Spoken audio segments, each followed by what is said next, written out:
Me chamo Rafael, tenho 36 anos, trabalho com planejamento de eventos e, por ironia, não planejei nem metade do que aconteceu comigo no ano passado. Essa história, ela não começa como um terror. Na verdade, começa com um silêncio. Um daqueles silêncios que se instala depois de uma coisa muito difícil. No nosso caso, foi um aborto espontâneo. A gente nem sabia que queria tanto até perder. E depois a casa ficou grande demais, fria demais. Eu e minha esposa, a Júlia, a gente só queria sair um pouco. Respirar, ficar longe de tudo e de todos. Foi por isso que a gente alugou aquele Airbnb. A casa era simples, térrea, num bairro afastado de Campinas. Tinha poucas fotos no anúncio, mas parecia limpa, bem cuidada, rodeada de árvores. Exatamente o tipo de lugar que a gente precisava. Mas tinha um detalhe que chamou minha atenção logo de cara. No anúncio, dizia que o aluguel era limitado a 3 noites, sem exceção. A frase estava em caixa alta, logo no começo da descrição. Achei estranho, mas não dei muita importância. Pode ser regra do dono, sei lá. A gente só queria um canto quieto. Chegamos numa sexta-feira de manhã. O sol estava fraco, meio tímido, e a rua era muito silenciosa. A casa ficava no fim de uma pequena ladeira, cercada de vegetação alta. Não era mata fechada, mas tinha uns arbustos, umas árvores desengonçadas. Um lugar que parecia esquecido, sabe? Por dentro, tudo limpo. Móveis antigos, mas inteiros. Tinha uma sala com sofá de couro claro, cozinha pequena com armários de madeira envernizada e um corredor meio longo que dava nos quartos. O nosso era o primeiro. O segundo quarto estava com a porta encostada e tinha um aviso no grupo do Airbnb pedindo para não abrir. Uso pessoal, dizia o anfitrião. A gente respeitou e agradeceu por poder estar ali, só nós dois, tentando ajeitar um pouco do que ficou despedaçado. A primeira noite foi estranha, mas a gente achou que era cansaço. Dormimos cedo, eu acordei de madrugada com a Júlia me cutucando. Ela estava inquieta, os olhos arregalados no escuro. Disse que sentiu alguém no corredor, que parecia que tinha uma sombra parada ali, bem próxima da porta. Eu acendi a luz do abajur, mas estava tudo em silêncio, nada fora do lugar. Tentei acalmar ela, disse que devia ser sonho, impressão, que o lugar era novo e nosso corpo estranha. O sono muda, mas dentro de mim, eu também estava tenso. Aquela casa era parada demais. O tipo de silêncio que não é só ausência de som. Era como se nada se mexesse lá dentro, nem vento, nem tempo. No dia seguinte, a gente passou o sábado sem grandes acontecimentos. Andamos ali por perto, compramos umas coisas, almoçamos num lugar simples e voltamos no fim da tarde. Tinha uma paz ali, sim, mas era uma paz que não deixava você respirar muito fundo. Sabe quando parece que alguém te observa, mesmo quando não tem ninguém? Na segunda noite, o pior começou a acontecer. Era perto de 2 da manhã. Eu acordei com a Júlia tremendo, escondida debaixo da coberta, e só repetia baixo: "Você tá ouvindo? Você tá ouvindo?" No começo eu não entendi, mas aí eu parei de tentar entender e escutei. Era um som leve, baixo, mas inconfundível. Parecia o choro de um bebê. Não era longe, não era vindo da rua. Era dentro da casa. Eu me levantei num pulo. Fui até o corredor. A luz não acendia. Aquela luz amarela fraca do interruptor torto. Peguei o celular para iluminar e fui andando devagar. O som parava quando eu chegava perto. Mas quando voltava para o quarto, ele voltava também. A Júlia estava com as mãos no rosto, murmurando coisas que eu nem conseguia entender. Ela só dizia que não era a primeira vez que ouvia, que tinha ouvido na noite anterior também, mas ficou com medo de me contar. Eu sentei na beira da cama, abracei ela. Tentei parecer forte, mas eu também estava com medo, e foi nessa hora que eu lembrei da regra do anúncio: máximo de 3 noites, sem exceção. Era só uma regra estranha. até aquela noite. A gente não dormiu mais. Ficamos deitados, virados um para o outro, só esperando o dia clarear. Tentamos se convencer de que era algum vizinho ou que nossa cabeça estava pregando peça. Mas a verdade é que aquele som não vinha de fora. Ele estava dentro da casa, sim. No domingo, nosso último dia, a gente quase não falou nada. O almoço foi rápido, o tempo parecia mais nublado e a casa mais escura. Era como se a luz do lado de fora não entrasse mais pela janela. A Júlia estava pálida, os olhos fundos. Disse que queria ir embora antes de anoitecer. Eu insisti para ficarmos só mais uma noite. Afinal, a gente tinha pago até segunda cedo, e ir embora no fim da tarde seria mais cansativo. Ela aceitou, mas parecia que aceitava por exaustão, como se já tivesse desistido de tentar me convencer. Eu devia ter ouvido ela, devia, mas aí veio a terceira noite, e é aí que tudo muda de vez. A terceira noite começou diferente. O ar parecia mais pesado, mesmo com a janela entreaberta. O silêncio já não era o mesmo silêncio de antes. Ele tinha ruído por trás, como se a casa respirasse com a gente. Ou pior, apesar da gente. A Júlia tomou banho cedo e foi deitar sem dizer nada. Eu fiquei um tempo na sala, olhando para o escuro lá fora, sem coragem de apagar as luzes. Era como se cada canto da casa agora estivesse esperando que alguma coisa acontecesse. Quando eu fui para o quarto, ela já estava virada de lado, coberta até o pescoço. Não me respondeu quando perguntei se estava bem. Só depois eu soube que ela já estava chorando. Por volta de 2:30 da manhã, acordei com um som abafado. Era ela. Júlia estava soluçando, os olhos arregalados, encolhida, como se estivesse tentando desaparecer. Ela não conseguia falar direito. Tentava apontar para o peito, para o estômago. Repetia entre os soluços que alguém deitou em cima dela, que ela acordou com um peso, uma pressão enorme no corpo, como se alguém tivesse ali esmagando ela. Eu acendi a luz e foi ali que tudo que a gente achava que era psicológico, trauma ou loucura, caiu por terra. Na barriga dela, do lado direito, estava marcada uma mão. Uma marca grande, como se alguém tivesse pressionado com força, deixando os dedos e a palma como uma sombra vermelha na pele. Não era hematoma, não era arranhão. Era pressão, como se aquilo quisesse entrar ou puxar de volta. Na hora eu congelei. Eu não sabia o que fazer.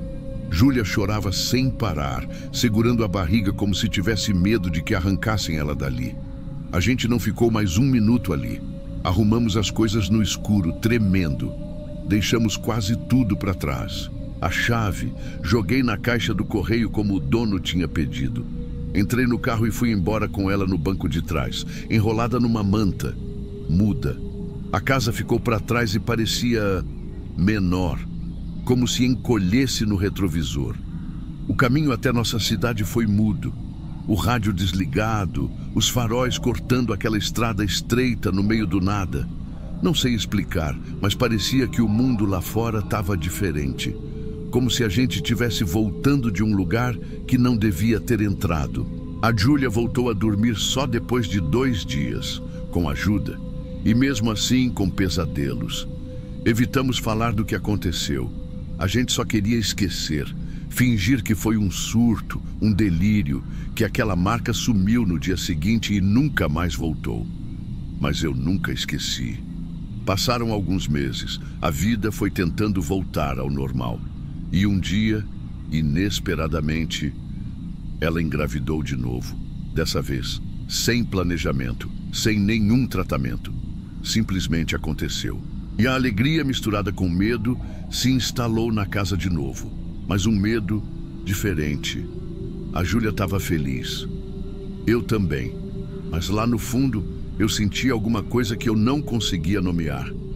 E tudo piorou quando eu vi o primeiro ultrassom. O coração batendo. Aquela imagem ainda borrada, mas tinha algo no olhar da médica. Ela parou por um segundo, ajustou o aparelho, olhou de novo. E depois sorriu, como se não fosse nada. mas eu vi. Tinha algo ali. Foi naquela semana que eu decidi procurar a casa de novo. Abri o Airbnb no computador como quem tenta matar a saudade. O anúncio não existia mais.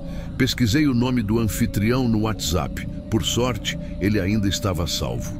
Escrevi uma mensagem curta, como quem finge que está perguntando por acaso. Boa tarde, a casa de Campinas ainda está disponível? Queria ver para um final de semana.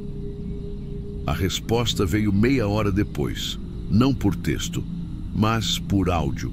E o áudio era assim: o senhor ficou os 3 dias, né? Não chegou a estender, né? Porque quem estende, ela acha que é para ficar. E aí ela volta. Eu ouvi aquilo umas 10 vezes seguidas. Na primeira, achei que ele estava me ameaçando. Na segunda, achei que era loucura. Mas na 10ª vez, alguma coisa dentro de mim entendeu. Não racionalmente, não com lógica, mas como um aviso antigo.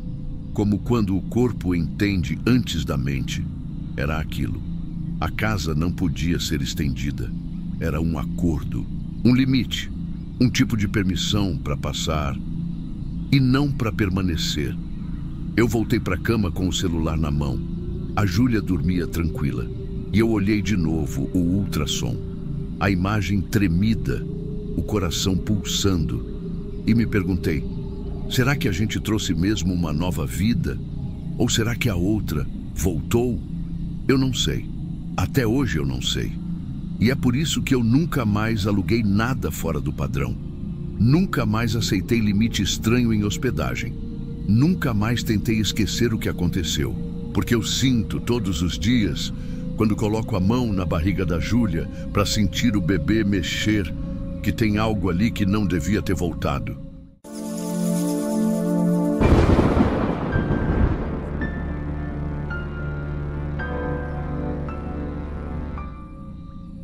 Se tem uma coisa que eu aprendi depois daquela viagem, é que tem casa que não tá vazia, mesmo que você não veja ninguém lá dentro.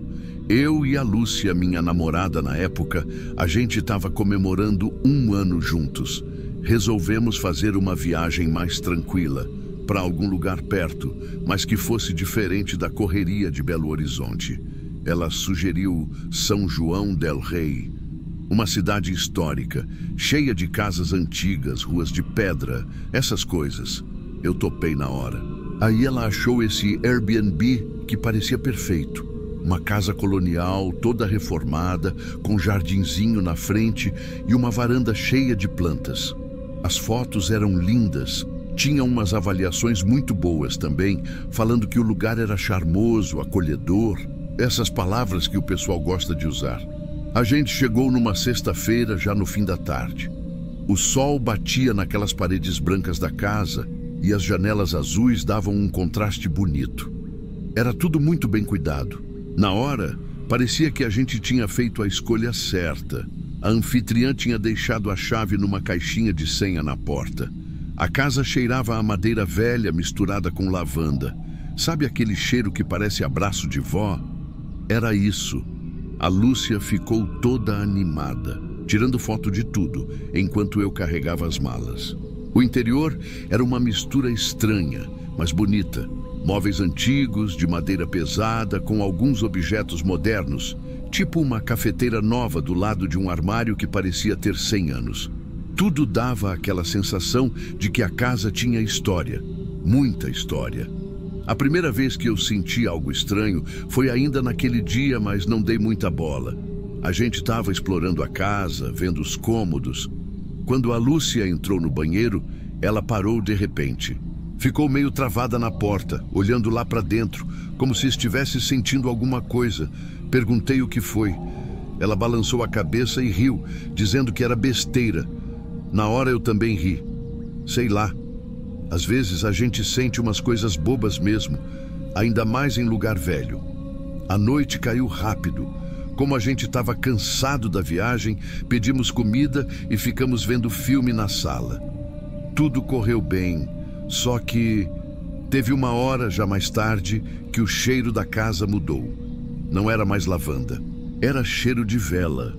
Aquele cheiro forte de parafina derretendo, sabe? igual quando a luz acaba e você acende um monte de vela pela casa. Só que não tinha vela nenhuma acesa ali, e nem faltou luz. Eu e a Lúcia sentimos ao mesmo tempo. Um olhou para o outro. A gente riu, meio sem graça. Inventamos que devia ser cheiro de alguma coisa da cozinha. E voltamos para o filme. Melhor não alimentar paranoia, né? Fomos dormir já de madrugada. A cama era grande, antiga, daquelas com cabeceira entalhada. E por mais confortável que fosse, eu demorei para pegar no sono. Tinha uma sensação estranha no ar. Não era medo ainda, mas era como se a casa tivesse prestando atenção na gente. Não sei explicar melhor. No dia seguinte, a gente acordou cedo. A ideia era sair para conhecer a cidade, tirar foto, fazer aquelas coisas de turista. Eu levantei primeiro, fui direto para a cozinha preparar um café para a gente. Foi aí que aconteceu a primeira coisa que, até hoje, eu tento arrumar uma explicação, mas não consigo. O quadro. Tinha um quadro que ficava pendurado no quarto que a gente estava usando. Era um quadro simples, velho, com a oração do anjo da guarda escrita em letras douradas. Lembro até agora. Santo anjo do Senhor, meu zeloso guardador. A moldura era grossa, escura, com uns sinais de cupim. Ficava bem preso na parede, em cima da cômoda. Só que quando eu entrei na cozinha, o quadro estava lá, em cima da geladeira. Não caído no chão, não encostado. Ele estava em cima da geladeira, certinho, como se alguém tivesse colocado ali com cuidado. Na hora, eu fiquei parado, olhando aquilo, tentando lembrar se, por acaso, a gente tinha tirado o quadro do lugar. Talvez a Lúcia? Talvez durante a arrumação das malas. Mas não fazia sentido. Nem a geladeira nem o quarto ficavam no mesmo lado da casa. Chamei a Lúcia. Ela veio ainda de pijama, amarrando o cabelo, e perguntou o que tinha acontecido. Apontei para o quadro. Ela franziu a testa. Ué, não fui eu que botei aí não, ela disse. Eu insisti. Perguntei se ela tinha encostado sem querer, se derrubou e depois colocou na cozinha. Ela ficou até irritada. Disse que não encostou em nada. Ficamos uns segundos em silêncio, olhando o quadro. Eu tentei brincar, falei que o anjo da guarda estava querendo tomar café com a gente.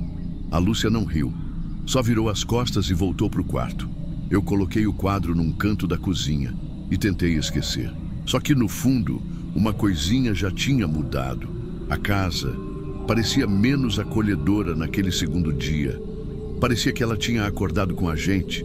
A gente saiu para conhecer a cidade. Tentamos agir normal, andar pelas ruas de pedra, tirar foto nas igrejas, comer doce de leite. A Lúcia ainda parecia meio tensa, mas se esforçava para disfarçar. Eu também. Só que depois daquele negócio do quadro, era como se eu tivesse o tempo todo olhando por cima do ombro, sabe? Como se alguma coisa tivesse ficado para trás, esperando a gente voltar. No fim da tarde, voltamos para casa. E de novo, aquele cheiro. Não era forte como na noite anterior, mas estava ali, cheiro de vela. Só que dessa vez, misturado com alguma coisa amarga, difícil de explicar. Um cheiro de coisa gasta, antiga. Tranquei todas as portas direito. Conferi 2 vezes. A cozinha, principalmente, aquela porta velha de madeira que dava para o quintal. Tranquei, passei o trinco e ainda empurrei uma cadeira contra a maçaneta só para garantir. A noite caiu pesada. A gente tentou assistir filme de novo, mas não rolou. Qualquer barulhinho que a casa fazia, e ela fazia muitos, parecia que vinha para dentro da gente. O estalo da madeira, o rangido da janela, o vento batendo fraco, tudo parecia mais alto do que devia. Fomos dormir cedo. Deitamos virados para o mesmo lado sem muita conversa. Cada um preso no próprio silêncio. Era umas 2 da manhã quando eu acordei. Dei um pulo na cama sem saber por quê. Fiquei ouvindo. E ouvi. Vinha da cozinha. Primeiro um estalido, como se alguma coisa tivesse se soltado. Depois, um barulho abafado. como de cadeira arrastando. Meu coração gelou. Fiquei parado, segurando a respiração, ouvindo. Tentei convencer minha cabeça de que podia ser o vento. Talvez a cadeira que eu tinha encostado tivesse caído. Talvez o trinco da porta tivesse cedido, mas lá no fundo eu sabia. Me levantei devagar, sem fazer barulho para não acordar a Lúcia. Peguei o celular para usar a lanterna, mas a bateria tinha acabado. Fui na coragem. Quando cheguei no corredor que dava para a cozinha, vi a porta aberta. A porta da cozinha, que eu tinha trancado mesmo, estava escancarada. E a cadeira que eu tinha colocado para travar estava do outro lado da cozinha, deitada no chão. Não tinha vento suficiente para fazer aquilo. Ninguém abriu a porta. Quer dizer, ninguém que eu pudesse ver. Voltei devagar para o quarto, com o sangue martelando nas têmporas. Deitei de novo, tentando fazer de conta que era só coisa da minha cabeça. Fechei os olhos. Fingi que nada estava acontecendo. Mas demorou muito até o sono me vencer. Muito. No último dia, a gente acordou diferente. A casa parecia diferente, pesada. Como se tudo tivesse se fechando em volta da gente. A Lúcia não falava quase nada, só queria ir embora logo. Começamos a arrumar as coisas ainda de manhã. Cada um no seu canto, guardando mala, fechando sacola. A cozinha estava do jeito que a gente deixou, ou achou que deixou, mas eu nem quis entrar de novo. Foi então que aconteceu a coisa que acabou de vez com qualquer dúvida que ainda podia existir. A Lúcia chamou meu nome do quarto. Eu fui correndo, achando que tinha acontecido alguma coisa. Ela estava parada, pálida, segurando um pedaço de papel amarelado. Disse que tinha encontrado embaixo do travesseiro. O papel era pequeno, dobrado certinho. Tinha cheiro de mofo e a letra era antiga, tremida, como de alguém que já tinha vivido muito tempo. E o que estava escrito ali? Obrigada por cuidarem da minha casa. Só isso. Uma frase, simples, mas que gelou a alma da gente. A gente ficou um tempo parado, olhando aquilo, como se tentando entender o que aquilo queria dizer. Eu ainda tentei racionalizar. Talvez a anfitriã tivesse deixado aquilo como uma forma de agradecer. Mas por que embaixo do travesseiro? Por que um papel velho daquele jeito? Por que com aquela letra? E principalmente, como? Porque a porta do quarto estava trancada por dentro a noite toda. A gente mesmo tinha trancado. Não tinha como alguém ter entrado. Saímos da casa o mais rápido que conseguimos. Nem nos preocupamos em tirar o lixo ou deixar tudo organizado, como pediam no aplicativo. Só fomos embora. No caminho, mandei mensagem para a anfitriã. Falei do quadro, do cheiro, da porta, do papel. Perguntei, de um jeito meio torto, se alguém tinha acesso à casa durante as estadias. A resposta dela foi curta. Não, só vocês estavam aí. Eu insisti. Disse que algo estranho tinha acontecido, que precisava saber. Ela respondeu com uma mensagem de voz. Era uma voz calma, cansada, como de quem já sabia o que eu ia perguntar. Ela só disse, ela era muito apegada mesmo. Essa casa foi tudo que ela teve. E desligou. Só isso, sem explicação, sem desculpa, sem história triste para completar. Só aquela frase seca. A estrada de volta para casa foi em silêncio. Eu e a Lúcia terminamos alguns meses depois.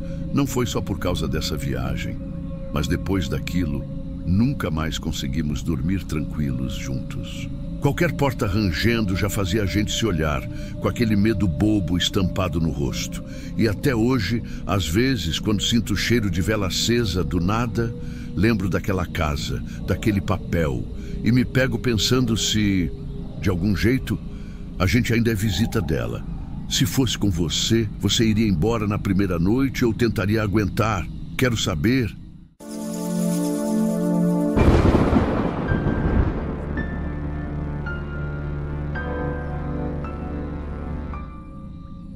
Era para ser só uma viagem simples, dessas para descansar a cabeça. Eu tinha terminado um relacionamento meio conturbado, estava cansado da faculdade. E com o fim do semestre chegando, resolvi tirar uns dias só para mim. Escolhi Paraty porque era perto, bonito e dava para ir de ônibus tranquilo, saindo aqui do interior de Minas.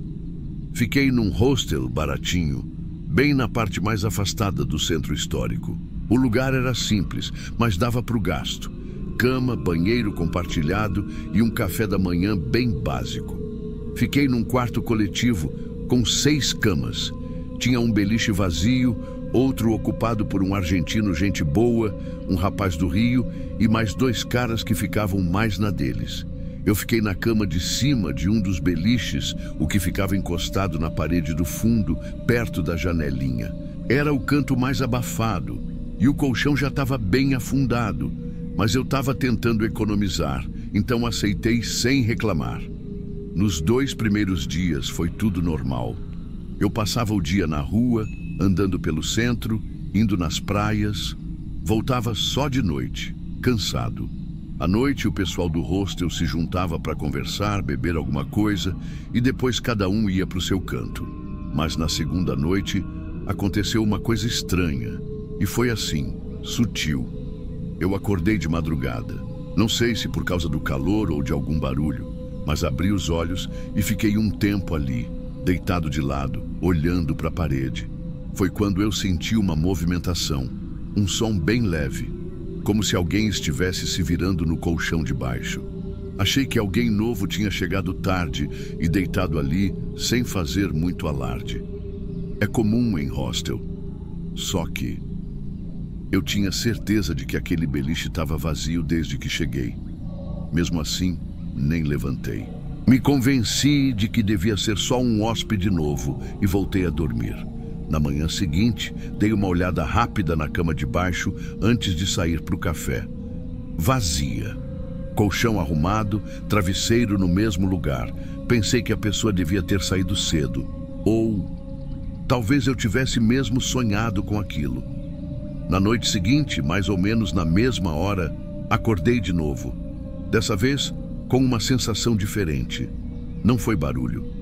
Foi um incômodo físico. Como se o colchão de cima, onde eu estava, tivesse sido empurrado de baixo. Sabe quando você está deitado e alguém põe a mão por baixo e empurra o estrado só para ver onde você está deitado? Foi exatamente isso. Fiquei paralisado por alguns segundos, não de medo, de dúvida. Tentei ouvir se tinha alguém ali embaixo, mas o quarto estava em silêncio. Só o barulho do ventilador girando devagar. Eu virei de lado devagar, me encolhi um pouco e tentei dormir de novo. Não desci para ver. Eu não sei porquê, mas não quis olhar. No outro dia, a mesma coisa. Ninguém na cama de baixo. Eu até pensei em comentar com alguém, mas ia parecer besteira. Na quarta noite, foi aí que o medo virou outra coisa. Uma coisa mais física, mais real. Eu acordei de novo, mas dessa vez eu não consegui me mexer. Acordei com o corpo travado, os olhos meio grudados, como se eu tivesse sendo puxado para fora de um sono pesado. Demorou alguns segundos até eu perceber que eu estava completamente paralisado. Só conseguia mexer os olhos, e então eu ouvi. Não era bem um som, era a falta dele. O quarto estava em silêncio, mas algo subia. Eu senti pelo lado do beliche, devagar. Era como se alguma coisa tivesse se erguendo ali, na escuridão, mas sem fazer nenhum barulho. E quando eu consegui virar os olhos para o canto, eu vi. Não sei explicar o que era. Não era uma pessoa, não era um bicho. Era escuro. Uma forma meio humana, mas sem rosto, sem expressão. Ela se inclinou sobre mim e então colocou um braço por cima do meu peito. Pesado, gelado. E começou a puxar. Mas não era o meu braço que ela puxava. Era o meu corpo inteiro. Eu sentia meu corpo descendo. Como se o colchão estivesse afundando. Como se eu fosse puxado para dentro dele. Para algum lugar debaixo da cama. Meu peito começou a doer. Meu coração batia tão forte que eu achei que ia desmaiar. Tentei gritar. Nada saía. Tentei mexer os braços. Nada. Só os olhos. Meus olhos estavam arregalados, presos naquela coisa. Eu sentia o cheiro, um cheiro de mofo, misturado com umidade, forte, gelado. A coisa não respirava, ela só me puxava. E foi aí que, de algum jeito, num susto, meu corpo respondeu. Eu dei um tranco, consegui gritar e me levantei num pulo. O quarto inteiro acordou. Os meninos se levantaram assustados, perguntando o que tinha acontecido. Eu tremia, suado, com o colchão quase fora do lugar, pendendo para fora da estrutura do beliche. Falei que era só um pesadelo. Eles aceitaram. Me deixaram quieto. Mas não foi sonho. Eu sei o que senti. Eu lembro do peso, da pressão no peito, da sensação de ser arrastado para baixo, enquanto todo mundo dormia a menos de 1 metro de mim. Depois daquela noite, eu não consegui mais dormir. Fiquei o resto da madrugada deitado, sentado na cama, com as costas coladas na parede, encarando o escuro. Os outros voltaram a dormir em pouco tempo, mas eu fiquei ali, suando frio, com a respiração descompassada, esperando o sol nascer como se fosse uma salvação. Quando amanheceu, desci da cama meio devagar. As pernas estavam bambas, nem tomei café. Fui direto para o quarto arrumar minhas coisas. Enquanto eu enfiava a mochila de volta nas costas, tentando não fazer barulho, um dos funcionários do hostel apareceu na porta. Era um senhor magro que vivia com um pano no ombro, desses que limpam tudo com o mesmo pano. Ele olhou para mim, viu a mochila pronta e perguntou com naturalidade. Já vai, ué? Não ia ficar até amanhã? Eu só respondi que não tinha dormido bem, que estava meio enjoado e que ia voltar para casa. Foi quando ele olhou para o beliche. Demorou uns segundos, como se estivesse tentando lembrar de algo. E então disse, sem dar muita importância, é sempre esse beliche. Quase ninguém consegue passar mais de 3 noites aí. Mas ninguém nunca explicou por quê. Eu congelei. Ele falou aquilo como quem comenta sobre uma torneira que pinga. Natural, sem susto. E foi só isso. Ele saiu e eu fiquei parado, olhando para a cama, para o colchão meio torto, para o estrado de ferro já enferrujado e para a sombra embaixo dele. Eu saí daquele quarto sem olhar para trás. Na rodoviária, enquanto esperava o ônibus, tentei racionalizar o que tinha acontecido. Tentei. De verdade, falei para mim mesmo que podia ter sido paralisia do sono, que aquele hostel era abafado demais, que talvez o mofo, o cansaço, o calor, tudo isso tivesse mexido com a minha cabeça, mas nenhuma dessas explicações apaga o que eu senti. Nenhuma delas consegue me convencer de que aquilo não foi real, porque eu senti o peso, eu senti o puxão, e, acima de tudo, eu senti que aquela coisa sabia exatamente quando eu estava mais vulnerável. Desde esse dia, eu nunca mais viajei sozinho. Nunca mais dormi em beliche. E toda vez que eu vejo uma cama encostada na parede, com outra embaixo, vazia, meu corpo responde. Um arrepio sobe devagar pelas costas. Minha respiração trava. E por um segundo, eu sinto aquele braço gelado outra vez. O tempo passou, mas tem noites em que eu ainda acordo do mesmo jeito, de olhos abertos, preso, com aquela mesma sensação de estar sendo observado de baixo. Mas agora eu não tento mais entender, não tento dar nome, porque se tem uma coisa que eu aprendi, é que o pior tipo de medo é aquele que não grita, é o que se arrasta em silêncio e sobe devagar quando ninguém mais está olhando. Se você ficou até aqui, comenta a palavra beliche aqui embaixo, só para eu saber quem é que nunca mais vai dormir na cama de cima.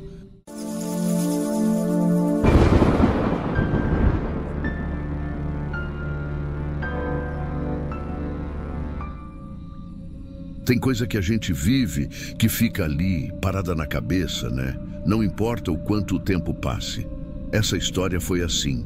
E até hoje, quando eu lembro, parece que eu tô de novo naquele sítio.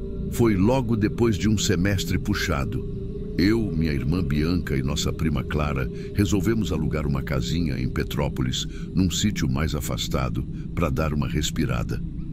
O anúncio mostrava uma casa de 2 andares, rodeada de mata, bem rústica, com aquele clima de interior que a gente adora. Quando a gente chegou, o dono, um senhorzinho meio seco, mas educado, entregou a chave e avisou: "Ó, o quarto lá de cima tá fechado, melhor não mexer, o piso já tá frágil." A gente deu risada, brincou que ia espiar pela fechadura, mas acabamos nem insistindo. Tava trancado mesmo. A casa era boa, um pouco empoeirada sim, mas normal para quem não mora sempre ali. E a vista da varanda era linda, dava direto para um paredão verde de mato. Na primeira noite, depois de um jantarzinho improvisado e umas conversas jogadas fora, a gente foi deitar cedo. Era tudo tão silencioso, tão parado, que até dava nervoso. E foi aí que a gente ouviu. Deu umas 2 da manhã e começou um barulhinho. Batidas lá em cima, na janela do quarto fechado. De início pensei que fosse algum bicho, mas não tinha vento aquela noite, nem um pingo. A gente ainda brincou. Deve ser a tal vista linda, pedindo para ser admirada. Só que a brincadeira ficou sem graça na noite seguinte. Na segunda madrugada, as batidas voltaram, mais fortes. Pam, pam, como se alguém estivesse batendo com a palma da mão. A gente se trancou nos quartos de novo, rindo de nervoso, e foi nessa hora que Clara acordou de um pulo. Ela jurava que tinha ouvido alguém chamar o nome dela, sussurrando bem baixinho. Só que ninguém tinha falado nada, nem eu, nem Bianca. A gente estava se segurando para não sair correndo porta afora. De manhã, fomos olhar em volta. Nada. Nenhuma árvore encostando, nenhuma marca de bicho. Mas tinha uma coisa estranha. A escada de madeira para o segundo andar tinha umas marcas de poeira mexida, como se alguém tivesse subido e descido. Na terceira noite, a gente nem tentou disfarçar o medo. Assim que a gente apagou as luzes, o barulho começou. Batidas secas na janela. E passos. Passos pesados em cima da nossa cabeça, naquele piso que o dono disse ser frágil. Não era bicho, não era vento, não era imaginação, era passo. Dava para sentir a madeira estalando, como se alguém estivesse andando devagar lá em cima. Eu, na doida, peguei o celular e tentei filmar pela fresta da janela da varanda. E juro, eu vi um vulto passando rápido pela janela do quarto trancado. Só que no outro dia, quando a gente foi ver a gravação, não dava para ver direito, só meu sussurro nervoso narrando o que eu achava que tinha visto. De manhã cedo tomamos coragem e fomos falar com o dono. Contamos das batidas, dos passos, do vulto. Ele ficou meio sem jeito. Só disse: "O último grupo também reclamou. Foi por isso que a gente trancou o quarto. Disseram que chamavam eles." Aí deu aquele gelo na barriga. Perguntei se alguém morava ali antes. Ele só respondeu meio baixo: "Depois que minha filha morreu, ninguém mais quis mexer lá." A gente não perguntou mais nada, nem quis saber. Arrumamos as coisas na correria no último dia. A casa parecia estar olhando para a gente. Enquanto encaixotava as coisas, vi uma coisa que gelou o meu sangue. Pegadas. Pegadas pequenas, de pés descalços, impressas na poeira do corredor. Viam do quarto trancado, até a escada. Não tinha marca de volta. A gente fingiu que não viu. Jogou as malas no carro e saiu sem olhar para trás. Só que já na estrada de terra, eu olhei no retrovisor. E juro, a janela do quarto de cima, aquela que devia estar trancada, estava aberta, bem devagarzinho, balançando sozinha. Como se alguém estivesse ali, olhando a gente ir embora. Tem alguma história parecida com essas? Compartilhe aqui embaixo. Pode ser anônima.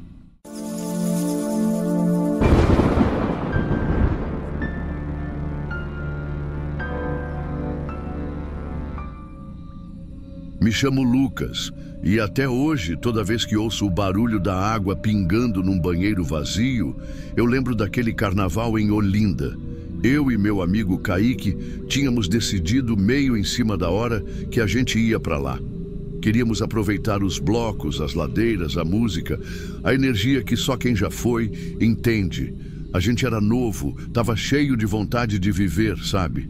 Só que com pouco dinheiro no bolso, o jeito foi pegar o que a gente achou de mais barato no Airbnb. Era um estúdio bem no centrinho, de onde dava para ir andando para os principais eventos. A descrição dizia que era rústico, mas acolhedor. E pelas fotos, parecia ajeitadinho. Quando a gente chegou, ainda era cedo. O prédio era antigo, daqueles de porta de madeira pesada e corredores estreitos. Mas o AP até que era melhor do que eu esperava. Pequeno, mas limpinho, meio abafado. Só que beleza, né? Carnaval, ninguém ia ficar trancado dentro de casa. A primeira coisa que chamou a atenção foi o banheiro. Era um espacinho apertado, com azulejos antigos e um box de vidro que parecia ter sido instalado meio às pressas. Quando eu fui largar minha mochila no quarto, passei pelo banheiro e notei. Tinha uma marca de mão molhada na parede. Não era frescura minha, não. Era uma mão mesmo, de tamanho normal, marcada pela água no azulejo. Brinquei na hora. "Ó, Kaique, já tem fantasma tomando banho aqui." Ele deu risada. A gente nem ligou. Pensamos que talvez a faxineira tivesse passado uma água no banheiro antes da nossa chegada e acabou deixando aquilo lá. A gente jogou as mochilas em qualquer canto, trocou de roupa e já foi pro meio da folia. Sol na cabeça, trio elétrico passando, aquela multidão pulando. Parecia que o mundo inteiro tinha esquecido dos problemas. E a gente também. Quando voltamos, já de noite, moídos de cansaço, o banheiro ainda estava estranho. Parecia mais úmido do que antes. A toalha que eu tinha deixado dobradinha na pia estava meio molhada, como se alguém tivesse usado. Mas o Kaique jurava que não tinha tomado banho ainda. E eu também não. Dei de ombros.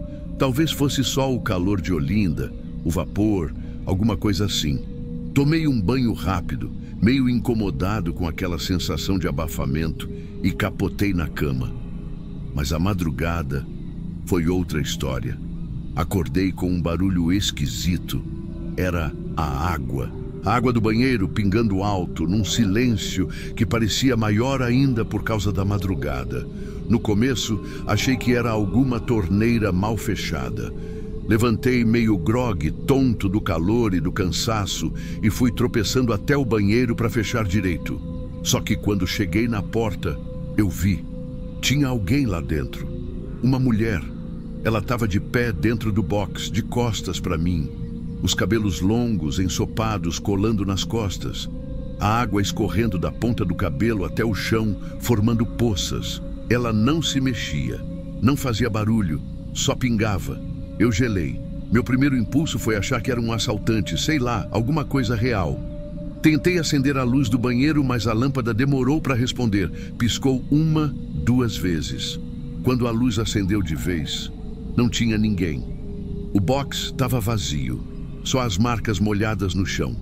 E o barulho da água pingando, ainda forte. Me deu uma sensação que eu não consigo explicar. Não era só medo, era uma tristeza funda. Uma coisa que parecia puxar a gente para dentro do vazio. Voltei para o quarto tremendo. Deitei e puxei a coberta até o pescoço, igual criança. Fiquei a madrugada inteira acordado, ouvindo o som da água, imaginando se eu tinha visto mesmo, ou se a cabeça tinha pregado uma peça. Quando amanheceu, eu já estava decidido, ia embora. Carnaval nenhum valia aquilo. Quando contei pro Kaique, ele caiu na gargalhada. Ah, Lucas, moça molhada, sério? Tu tava bêbado, isso sim. Tentei explicar, tentei insistir, mas ele não me levou a sério. Disse que eu estava influenciado pelo clima, que era besteira da minha cabeça. Fiquei mal, me senti meio frouxo, mas mesmo assim, arrumei minhas coisas. Olinda podia ser linda, mas eu já não queria mais ficar, nem uma noite a mais naquele lugar. Antes de ir, fiquei na porta, olhando para o Kaique.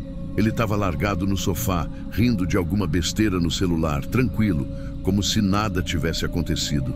Eu cheguei a pensar em ficar também, em não ser o medroso da história, mas alguma coisa dentro de mim dizia que não era para desafiar aquilo.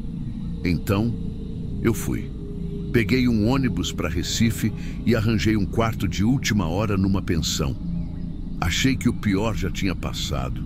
Achei errado. No começo eu tentei esquecer. Me forcei a pensar que era só cansaço, calor, bebida. Carnaval tem disso, né? Muita coisa misturada. A cabeça da gente fica meio bagunçada.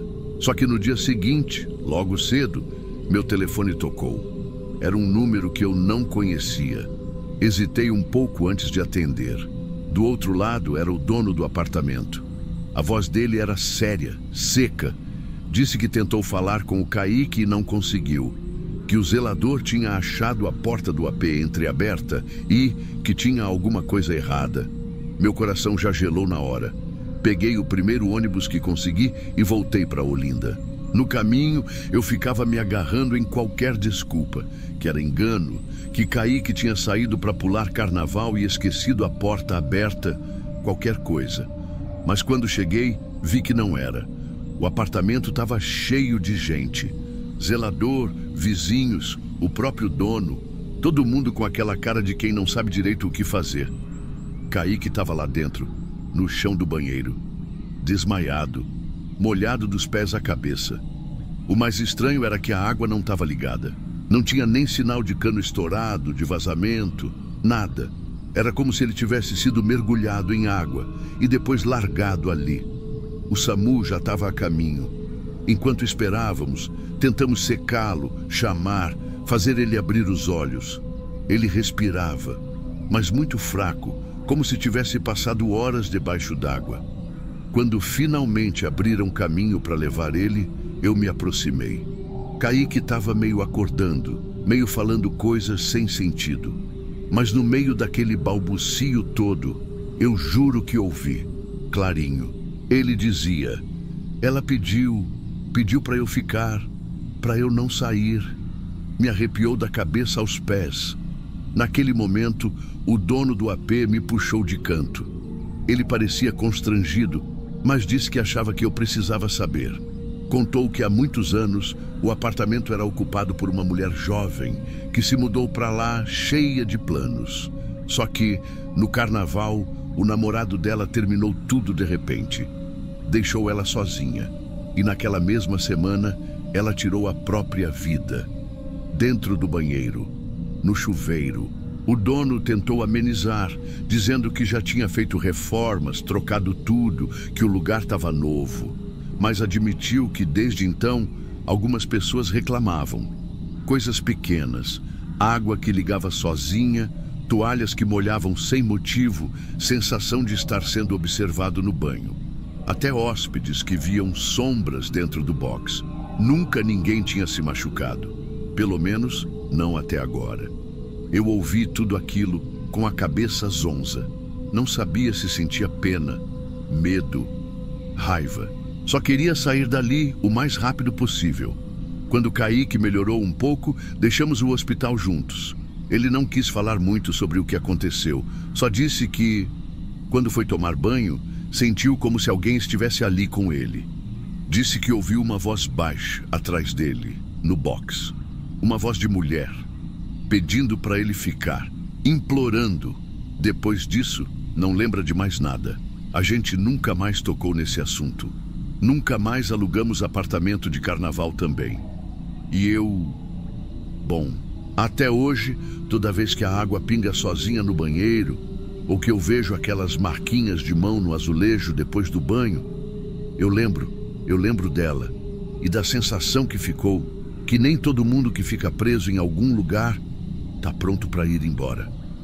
Ser inscrito no Diário de Terror não é para qualquer um. É para quem aguenta encarar o silêncio depois da história acabar. Se você acha que consegue, a porta está aberta. Entra.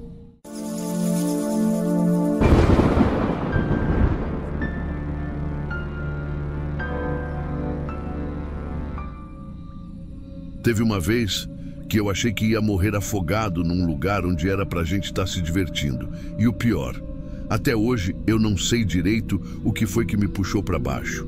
A gente tinha combinado de alugar uma chácara em Itapecerica da Serra. Não era nada luxuoso, não. Era aquela chácara simples, sabe? 2 casinhas de alvenaria, uma churrasqueira velha, muita árvore em volta e no meio do terreno uma piscininha de fibra, azul, meio gasta pelo sol. Barato e bom para passar um feriado. Nós éramos 6. Eu, o Cauã, o Tiago, o Felipe, o Bruno e o Renan. Tudo amigo da quebrada. A gente chegou lá numa sexta-feira, logo depois do almoço. Levamos caixa de som, carne, bola.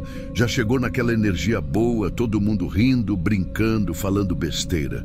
De dia, foi só alegria. Jogamos futebol, montamos o churrasco, enchemos a piscina, porque a ideia era nadar também de madrugada. Levamos umas luzinhas de LED, aquelas que parecem mangueira, e esticamos em volta da piscina. Ia ficar bonito. E ficou mesmo. Quando escureceu, acendemos tudo. A piscina iluminada no meio do mato parecia coisa de filme. O som rolando, a carne assando e a gente se achando. Não tinha como dar errado. Pena que deu. Era já de madrugada. Devia ser quase 2 da manhã. O Cauã, que era o mais empolgado, decidiu entrar na piscina sozinho enquanto a gente mexia no som. Ele pulou todo feliz. Começou a nadar de uma ponta a outra, se jogando mesmo. A gente nem estava prestando muita atenção. Só lembro de ouvir ele dando um berro estranho, que não era de zoeira. Quando olhei, ele estava batendo a mão na água tentando subir. Parecia que estava se afogando, mas a água nem era funda daquele jeito. A gente correu até a beira. Antes da gente fazer qualquer coisa, ele conseguiu emergir, tossindo, cuspindo água, desesperado. Saiu da piscina cambaleando, tremendo. Falou que tinha dado uma cãibra nas costas. Tentou rir, mas ficou claro que ele estava abalado. A gente acreditou. Quer dizer, quis acreditar. No sábado, durante o dia, todo mundo fingiu que tinha esquecido. Jogamos bola, comemos de novo, falamos de tudo, menos da piscina. Mas no fundo, ninguém estava com muita vontade de nadar de novo. Só que a noite chegou. E com ela, aquela coragem besta. O Felipe e o Tiago resolveram entrar juntos. 2 contra a piscina, brincaram. A gente ficou ali fora, zoando, tomando refrigerante, falando besteira. Do nada, o Tiago gritou. Um grito que nem foi alto. Foi meio travado, sabe? Assustado. Alguém puxou minha perna, ele falou ofegante. A gente correu para a beira da piscina, mas não tinha nada lá. Só ele, boiando meio torto, com os olhos arregalados. O Felipe tentou brincar, dizendo que era folha, mato, qualquer coisa. Mas dava para ver na cara dele que ele também não estava tão seguro assim. Depois disso, ninguém mais quis entrar na piscina naquela noite. Ficamos só em volta, olhando para a água parada, cada um perdido nos próprios pensamentos. O som, que antes era alto, foi ficando baixinho, baixinho, até alguém desligar. A madrugada foi estranha, todo mundo acordava, virava na cama. Não era só o calor, era a sensação esquisita no ar. Um desconforto que a gente não sabia explicar. No domingo de manhã, nem parecia que era o mesmo grupo. A alegria foi trocada por um silêncio desconfortável. Só arrumamos nossas coisas, demos aquela última geral na casa, mas ninguém falava da piscina. Era como se tivesse um acordo silencioso entre a gente. Não comentar. A tarde chegou e a gente sabia que era hora de ir embora. Mas não sei explicar por quê, eu fiquei com aquela ideia na cabeça. Dar um último mergulho. Era como se alguma coisa me puxasse para isso. Esperei todo mundo ir para o carro, guardando as malas. Fui para a beira da piscina. O sol já estava baixando, jogando aquele laranja meio melancólico em tudo. A água parecia tranquila, quietinha. Dei um último olhar para trás, todo mundo distraído, e pulei. Na hora que meu corpo bateu na água, foi como se o mundo tivesse mudado. Não era mais a piscina iluminada de sexta-feira. Era uma água pesada, gelada, que parecia me agarrar. Assim que tentei subir, senti. Não foi um empurrão nem um toque. Foi uma mão pequena, fria, fechando no meu tornozelo. Ela me puxou. Eu chutei, esperneei, tentei nadar, mas parecia que a mão me entendia. Cada vez que eu lutava, ela puxava mais. Engoli água, senti o peito queimar. O desespero tomou conta de mim como nunca antes. Lutei como um condenado, rasguei a água com as mãos, dei impulso com a outra perna e, num movimento de puro pavor, consegui emergir. Saí tropeçando da piscina, tossindo, vomitando água ali na grama. Minhas pernas tremiam tanto que quase caí de novo. Quando consegui olhar para trás, juro por tudo, a água estava lisa, calma, como se nada tivesse acontecido. Mas lá no fundo da piscina, na parte mais rasa, onde o sol ainda batia um pouquinho, eu vi um vulto. Parecia uma criança, pequeno, parado, olhando para cima. Não dava para ver direito o rosto, só a sombra, as bordas. Mas era uma criança, deitada lá embaixo, imóvel, me encarando. Pisquei, esfreguei os olhos e quando olhei de novo não tinha mais nada. Corri para o carro feito um louco. Não falei nada para ninguém. A gente foi embora em silêncio, cada um no seu canto, encarando a estrada pela janela. Nenhum som, nenhuma brincadeira, nada. Só o vazio, só o medo. Meses depois, numa conversa solta com um conhecido que morava naquela região, comentei da chácara, falei da piscina, do clima estranho. Ele olhou para mim de um jeito que nunca mais esqueci. Ah, moço, ali já teve de tudo. Muita coisa que a gente não gosta nem de perguntar. Mas dizem que teve um menino que sumiu na época da antiga dona. Sumiu assim, de repente. Uns falam que foi acidente, outros falam que não foi não. Depois desse dia, a gente nunca mais alugou casa com piscina. Nunca mais.